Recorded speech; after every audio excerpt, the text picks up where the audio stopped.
अस्सलामुअलैकुम and hello everyone, welcome back to my channel Mishi daily routine. तो आज की वीडियो में भी मैं बहुत ही ज़बरदस्त से टिप्स एंड ट्रिक्स लेके आई हूँ जो आपके किचन लाइफ को बहुत ही ज़्यादा आसान बनाएंगे और साथ ही साथ आपके जो टाइम है उसको भी सेव करेंगे। ये टिप्स एंड ट्रिक्स बहुत ही अमेजिंग होने वाले हैं, इसलिए एंड तक वीडियो ज़रूर देखिएगा ताकि ये टिप्स आपके भी काम आ सके। तो चलिए स्टार्ट करते हैं जी आज टिप नंबर 1 से।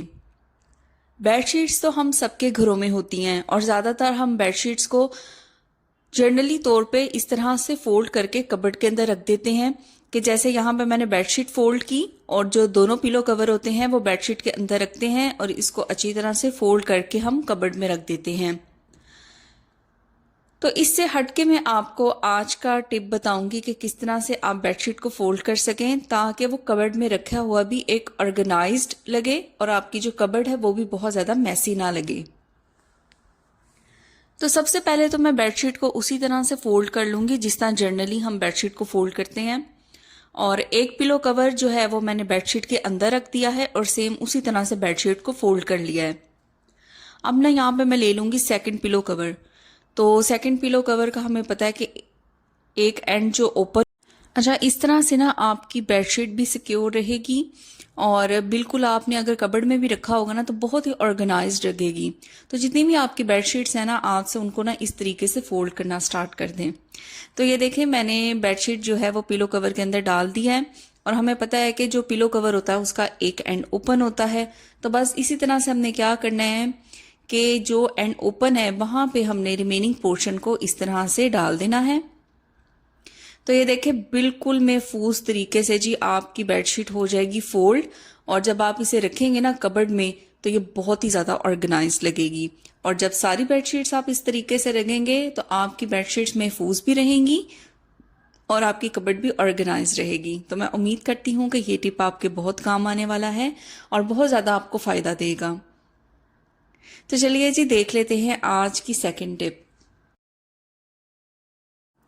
अच्छा जी, टमाटरों को ना हम अपनी वीकली या मंथली ग्रोसरी में लेके आते हैं और सारे टमाटर तो एक दफ़ा हम यूज़ भी नहीं करते।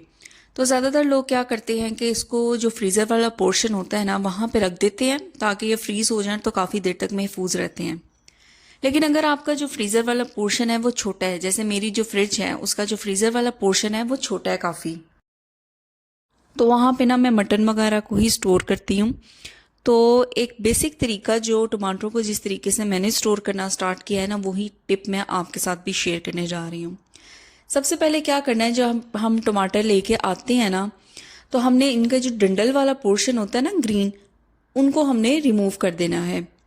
तो जैसे मैंने आपको सैंपल के तौर पे एक टमाटर मैंने रखा हुआ था दिखाने के लिए कि कैसे उसने मॉइस्चर एब्जॉर्ब किया है और उसको फंगस लगना स्टार्ट हो गई। तो आपने क्या करना है कि जब भी आप टमाटर लेके आए ना तो आपने सबसे पहले ग्रीन जो डंडल वाला पोर्शन है वो रिमूव करना है।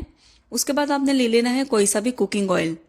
तो आप अपने घर में जो भी कुकिंग ऑयल यूज़ करते हैं आपने वो कुकिंग ऑयल ले लेना है और सेम उसी डंडल वाले पोर्शन पे आपने हल्का सा कुकिंग ऑयल लगा के इसको मसाज करते जाना है। तो ये देखिए जितने भी टमाटर आप लेके आए ना वीकली या मंथली ग्रॉसरी में, तो सेम इसी प्रोसीजर से इनको मसाज करते जाएं और फिर फ्रिज में रखेंगे ना आप तो ये काफ़ी अरसे तक ख़राब नहीं होंगे। क्योंकि इनके अंदर मॉइस्चर को एब्जॉर्ब करने की एबिलिटी कम हो जाएगी जैसे ही हम इनके ऊपर ऑयल लगाएंगे। तो इस तरह से काफ़ी अरसा आपके जो टमाटर है ना वो महफूज रहेंगे। तो उसके बाद आप जिस भी टोकरी में इनको रखते हैं ना फ्रिज में, उस टोकरी में इनको ऐड कर दें। और अब चाहे आप इनको फ्रीज़र में ना भी रखें और फ्रिज वाले पोर्शन में रखें तो ये काफ़ी अरसा चलेंगे। तो मैं उम्मीद करती हूँ कि आपको ये टिप पसंद आया होगा और इस टिप से आप अपने टमाटरों को लॉन्ग टाइम के लिए सेव कर सकते हैं। तो चलिए देख लेते हैं जी आज का नेक्स्ट टिप।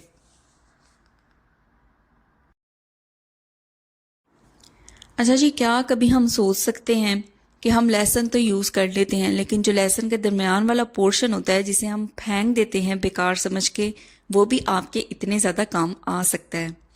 तो ये देखें यहाँ पे मैंने लहसुन छीला है और जो लहसुन के अंदर से ये डंडल निकलता है ये हमारे इतने काम का है ना कि आप सोच भी नहीं सकते। तो मैं आपको दिखाती हूँ कि इसका क्या यूज़ हो सकता है।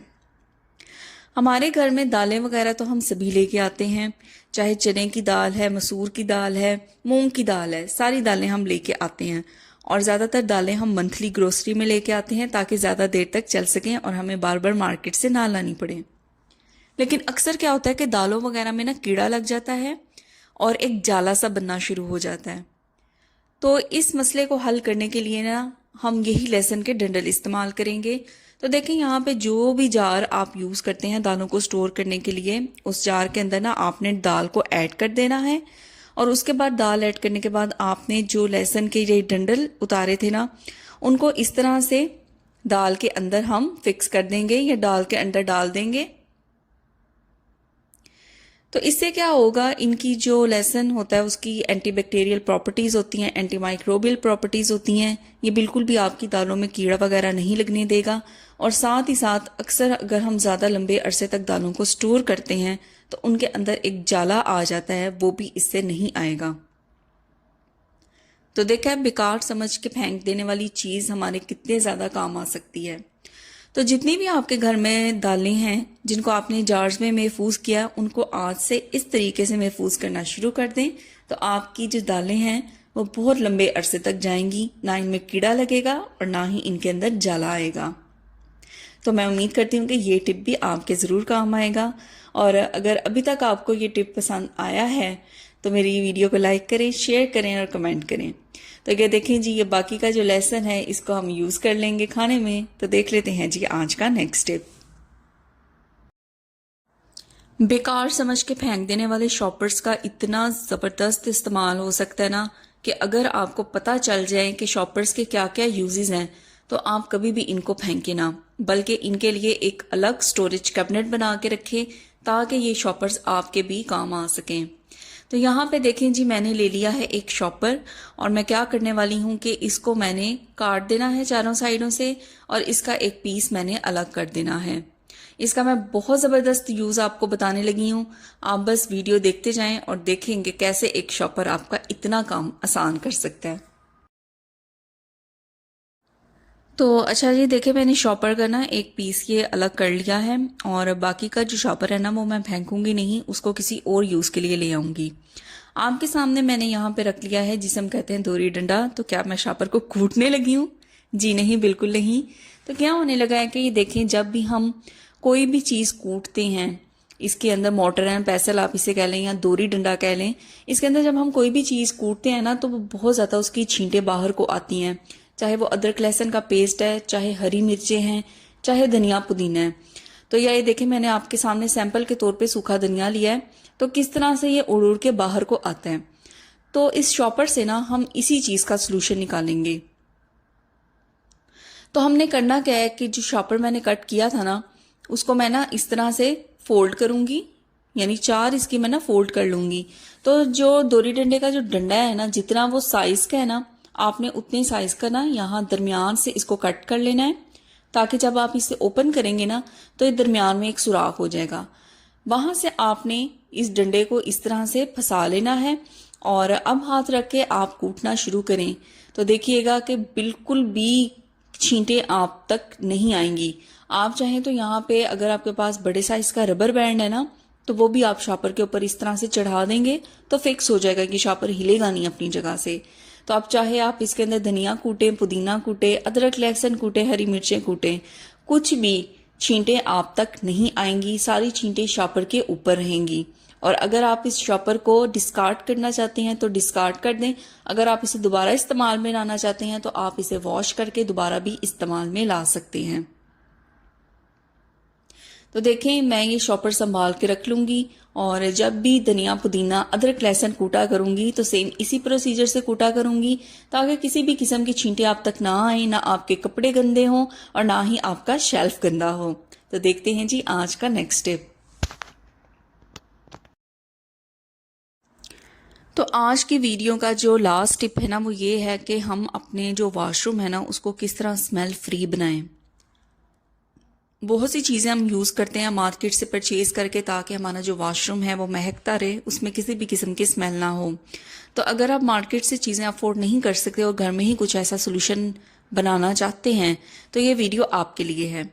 अच्छा, हम क्या करते हैं कि जब भी हम साबुन वगैरह यूज़ करते हैं तो उनके जो रैपर्स होते हैं वो हम डस्टबिन में फेंक देते हैं।